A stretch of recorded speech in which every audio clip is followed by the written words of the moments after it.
Hello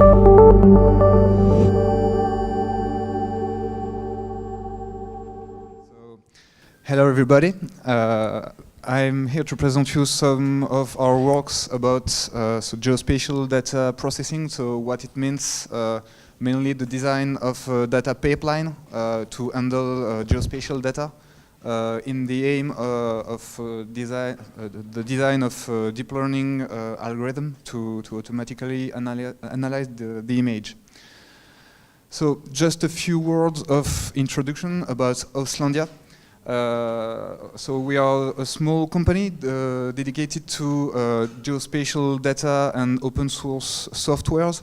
So we are implied in the development of QGIS, which is one of the most important GIS software. And we provide some different geospatial data solutions. So for instance, my colleague Eric Lemoine this morning had a talk about SQL alchemy. So we are 17, for instance, and the company has less than 10 years. And some words about me.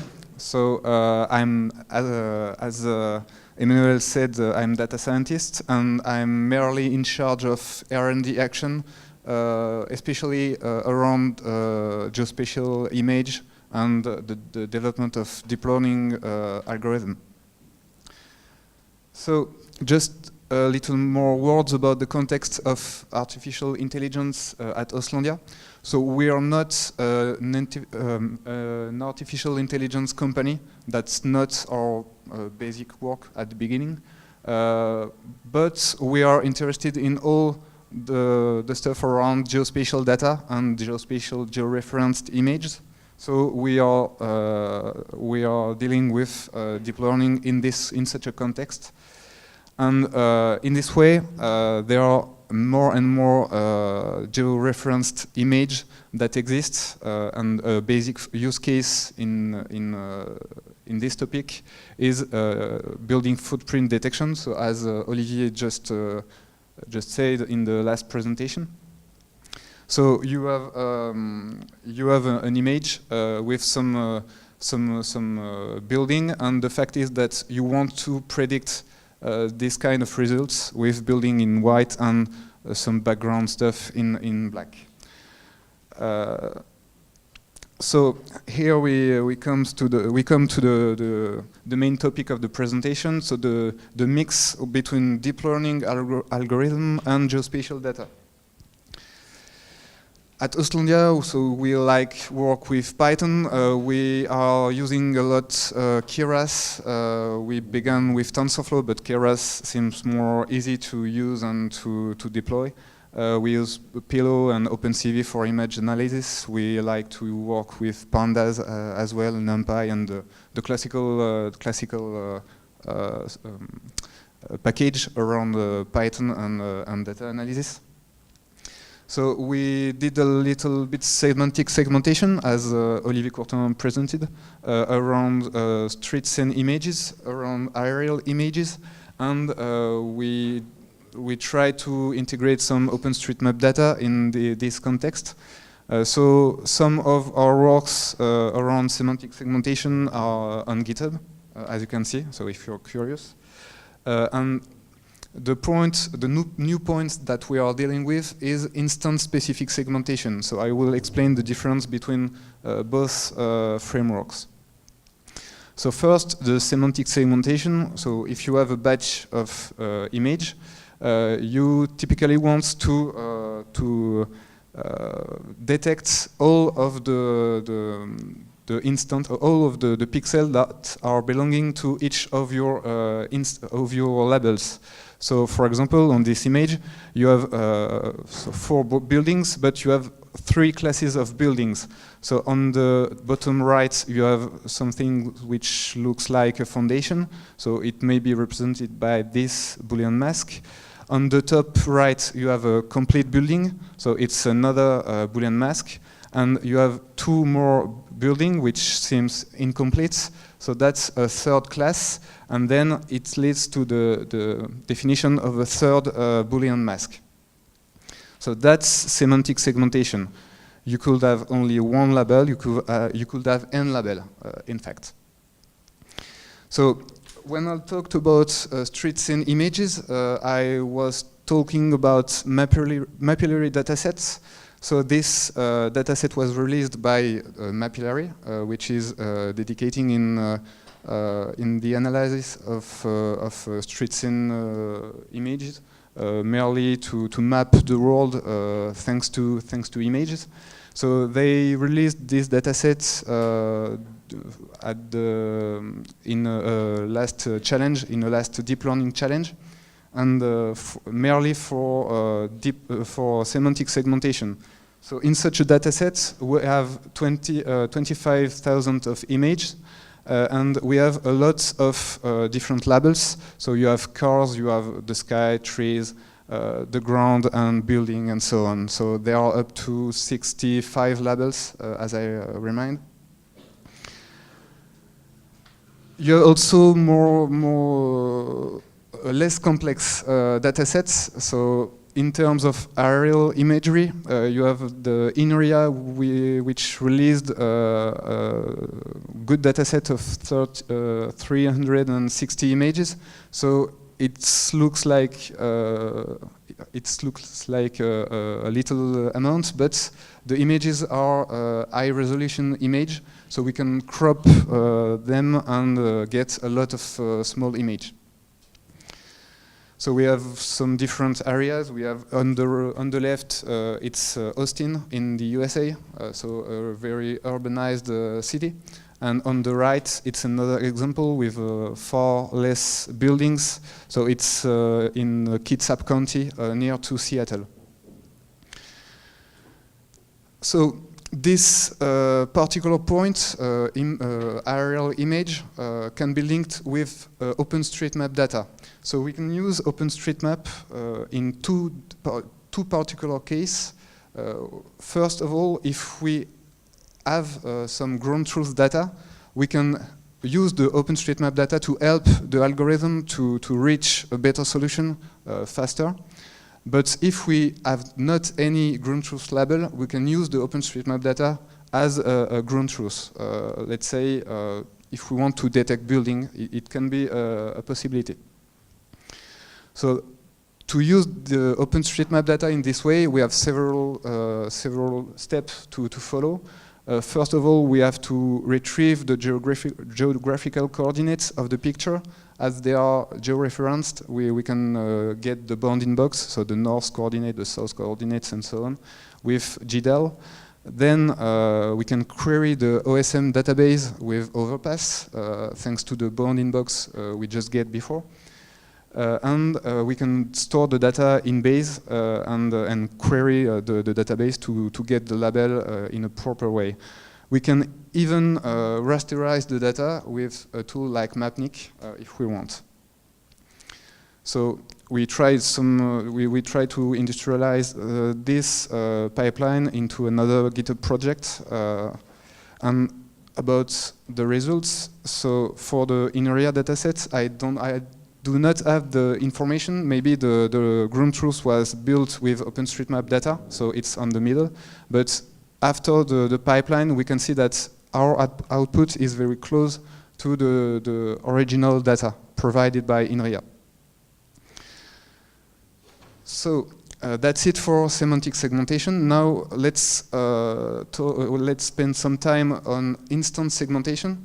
So instance segmentation must be differentiated from the semantic segmentation because we don't want to focus only on a specific class, so complete, incomplete, or foundation.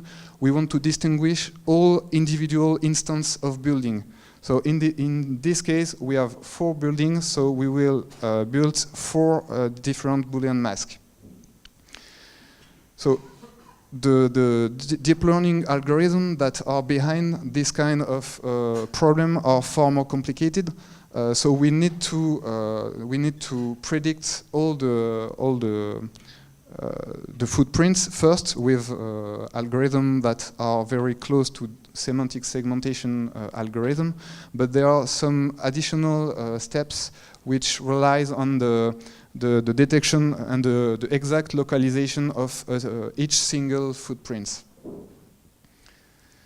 So our point was to design a typical data pipeline to implement our artificial intelligence treatments. So in this project, we use Luigi, which is a Python package for designing some data pipelines. You have an equivalent package which is Airflow. So Luigi and Airflow are quite similar. So we use, in our case, Luigi. And how it works, basically, you have you have to identify a list of tasks, a list of operation in your pipeline, and each operation is built as a class on Python, and this class inherits from Luigi API, and each class depends on other class. So as to rebuild a sort of diagram. So we take advantage of a recent data challenge to design our pipeline. So that's the Tanzania challenge, and I will explain a little bit more what's the Tanzania challenge. So the data was released just 2 months ago, I guess.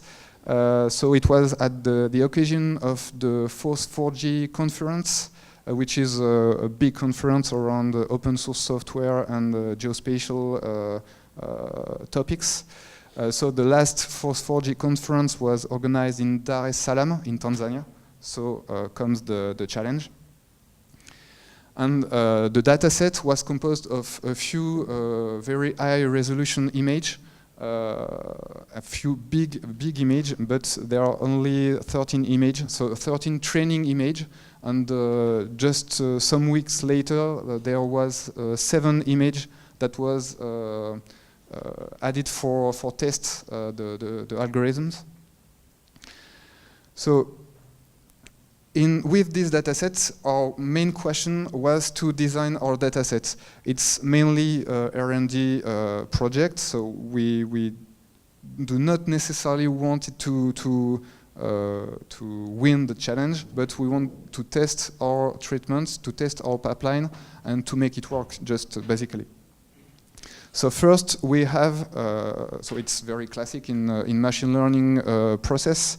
We have a training set with some high resolution image, and we add some labels in the GeoJSON format. So in such a format, we have all the buildings stored as geographical entities, and we could match the building with the raw images. Then we get the testing set with only the images. That's pretty classic. So first, in the process, after getting the data, we have to pre-process it because the big image it was impossible to give the image to deep learning algorithm. So we had to crop them and to produce a small batch of small images that can be supplied to the neural network. So to do that, we could have used some small cropping framework, like in Pillow. You could just have to write the image.crop and you have your crop. But we want to keep the geographical information, so we use GDAL in this way. So to do such a thing, we have to use the GDAL translate program, and that's a shell command. So we may include it into a Python pipeline through the sh package. Then to retrieve the geographical feature, still GDAL.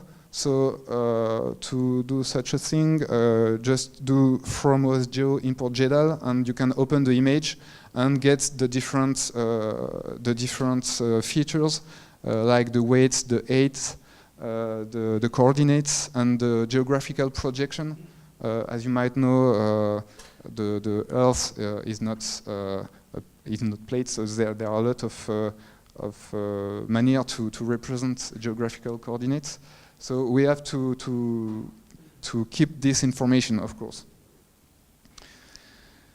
So that's it for the images, but the labels are still had still to be pre-processed. So we used OGR2OGR, which is another geographical utility to transform our labels. So we had GeoJSON data. We wanted to introduce this data into some databases. So here comes the command, the shell command. And once the labels are into databases, we could query it with some classical query. So classical, I have to add that we had to use PostGIS, which is coupled with PostgreSQL. And when we want to query some labels, we just had to do a geographical intersection between our table that contain all the label and the bounding box that is the little image footprints. So by this way, we can recover all the building that are on each small tiles.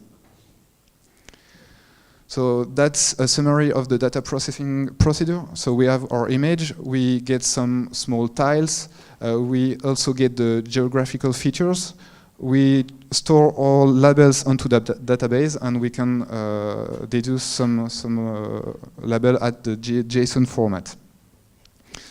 So we have some label, we have some image, we can train a model. So I talked about instance-specific segmentation.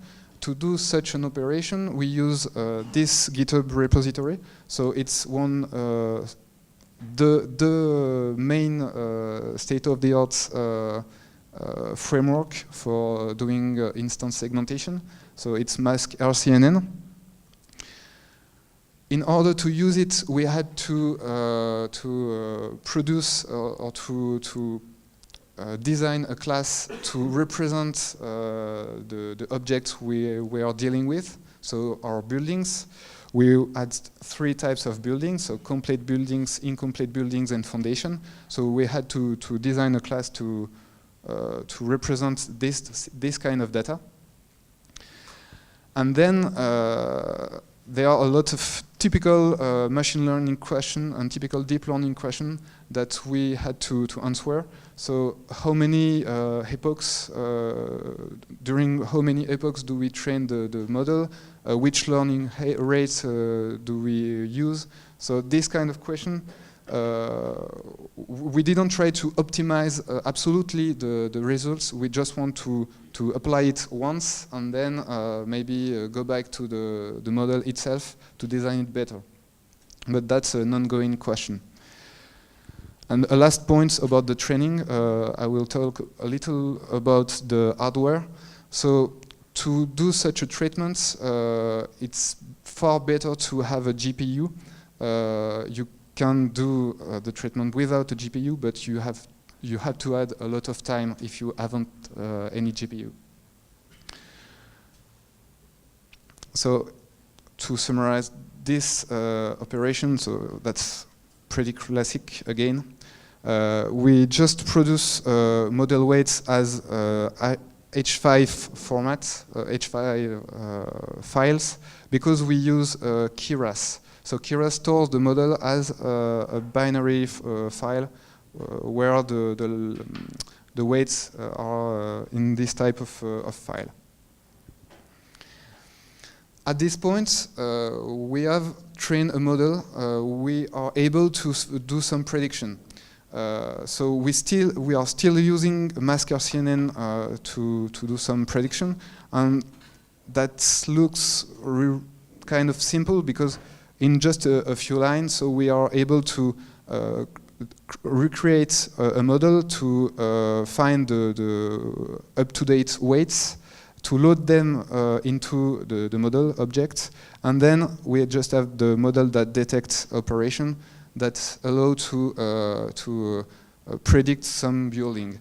So the image data must be NumPy arrays. So it's pretty classic once again.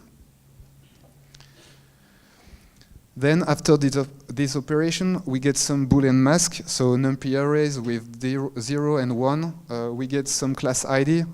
Do we detect a complete building, incomplete building, or foundation? And we get some prediction scores.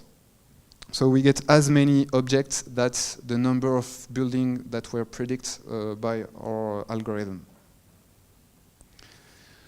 So here again a little summary of the step. So we are starting from the model weights. We get the testing images that were tiled, and finally we get the predicted building as JSON file. So there is one JSON file per small tile. So if we have only if we have a lot of JSON file, we have to preprocess them. So first,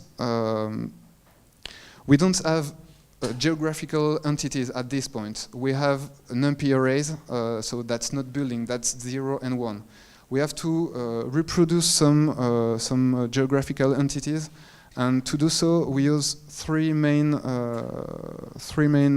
sort of tools.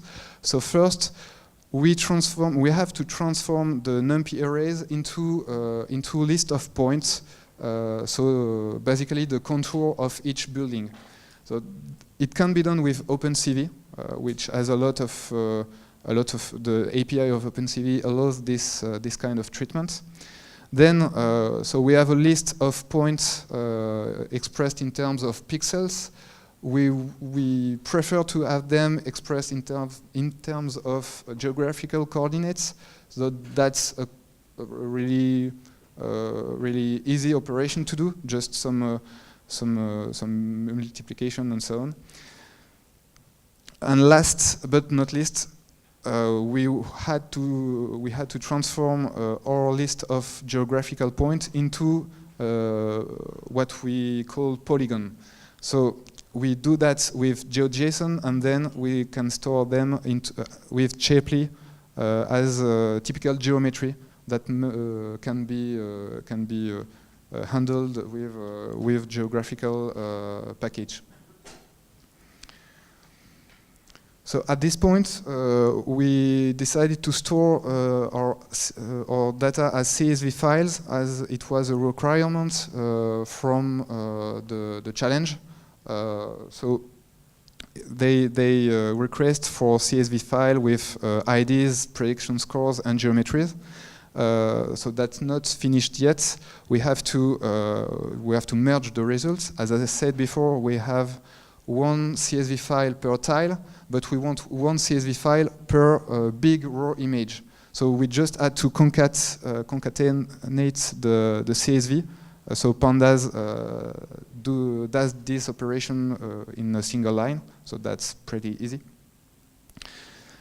And then, so here we have the output of the challenge. But if you want to visualize the predicted building, we can store them into a GeoPanda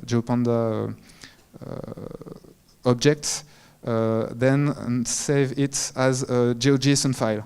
So here we can see these last operations. So here comes the summary of the preprocessing. We add some JSON file. We post-process it to get some CSV file. We had to merge the CSV together, and then an optional step is to transform the CSV into GeoJSON files. If we put it all together, we have our typical geospatial data pipeline. So we begin with the training sets. We do some pre-processing, we train a model, and then with the training model and the testing images, we get the predicted building that we had to post-process to get the challenge output and to get maybe a more typical way to represent geographical entities. So here comes the results. So there are a lot of things to say on this kind of results. As I said, we did not try to optimize the algorithm on the best way we can do. So that's an ongoing process, but you can see that the prediction is not so good, and there are things to improve there. And again, I represent here 2 different tiles. So there is one tile here and one second tile here. So when we want to merge the results together, we can see that there is a little tiling artifact here. The same building is predicted twice, and we have to merge this kind of artifact to get one single prediction per building. So that's an ongoing process that is not implemented yet in our pipeline. As a final conclusion, so we can consider that we have our proof of concept. So it's far from being perfect, but it can produce a result. Talking about the Tanzania challenge, so we began the challenge far too late to have interesting results. So we did not submit anything on the leaderboard, but we are aware of the different track to follow to improve the code. So, for example, during the training process, we did not consider the image where 0 building was present. So that's maybe a big mistake because it can provide an information. So that's an information to know that there is not any building on a specific tile. Then, as I said, we are not able to merge the tiling artifacts. So RoboSat framework, which was evoked just before, is doing this kind of stuff. So maybe we can check the framework to have this information. And there are also some things some other things to implement. So the good news is that it's still on processing. So I don't know if I have enough time. Yeah. As a little bonus, I wish I can show you a little web app, so which depicts our results in terms of semantic segmentation. So we do not add the instance segmentation in it. So maybe it could be one of the further developments to do. So we try to provide a visualization tool to understand how the typical semantic segmentation network works and what kind of results it provides. So I will just show you the semantic segmentation for aerial image. So we have a typical scheme with a raw image, a ground truth image, and a prediction. And if everything is going to be all right, you will see some examples. So that's a pretty uninteresting example because there are not any building on there. So let's try again. So the model is trained on a server, and I have to query the server each time I want to generate a new image. So the images are randomly picked on the server. And the training process, or the prediction process, sorry, is done on the fly. So here we can see that there are several buildings on the middle, and there are another building on the top, and the predicted parts of the app depict these 2 buildings. So last example maybe, and I will finish the presentation. So here it is. We have one single building, and we are able to recognize it. So if we want to play with the app, it's possible. It's online. So it's the last link, data.oslandia.io.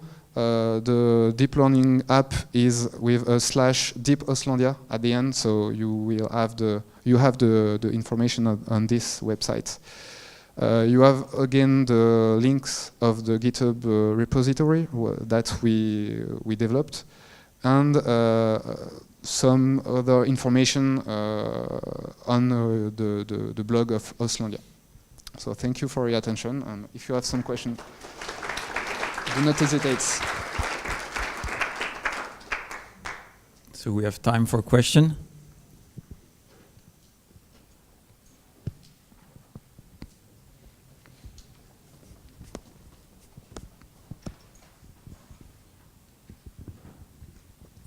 And just out of curiosity, how long does it take to process all the images into the final result, to feed all the images through the pipeline?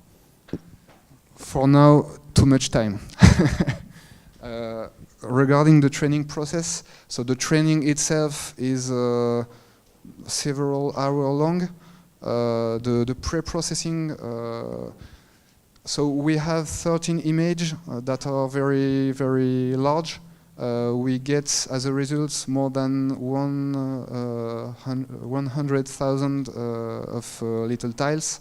So we have to retrieve all the information for all these tiles. So yeah, it takes some time, and I guess too much time.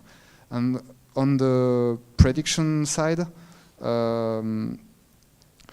the prediction for one single tile is quite fast, but the problem is that after that we have to merge all the tiles. So we only worked with big challenge images.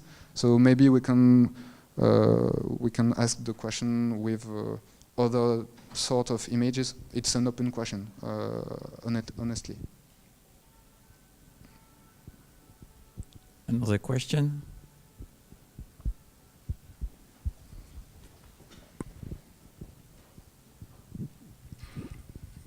Do you have any idea how you can improve your detection for now? Yeah, actually, we did not test so much sort of networks and so much sort of hyperparameterization. So there are a lot of tests to do, but I'm pretty confident on this side. So maybe as I said before, the way the data are pre-processed, all the data considered. So the first try was not very convincing, and the results are poor. So maybe on the data processing step, we could consider better data.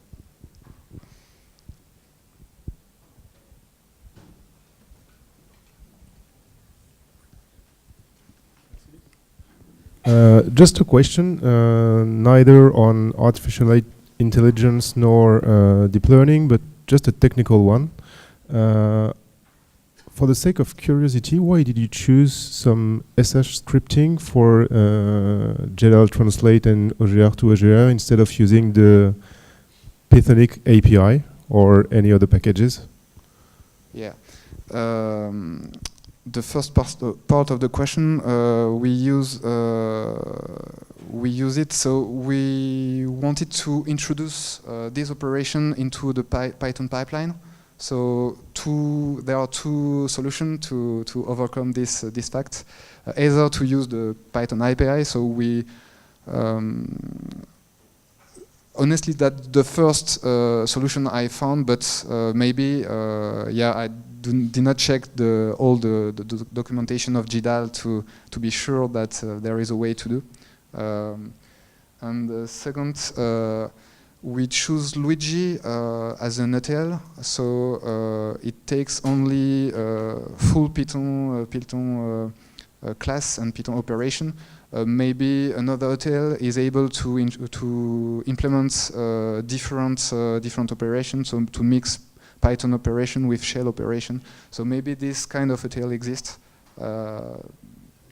Yeah, honestly, yeah.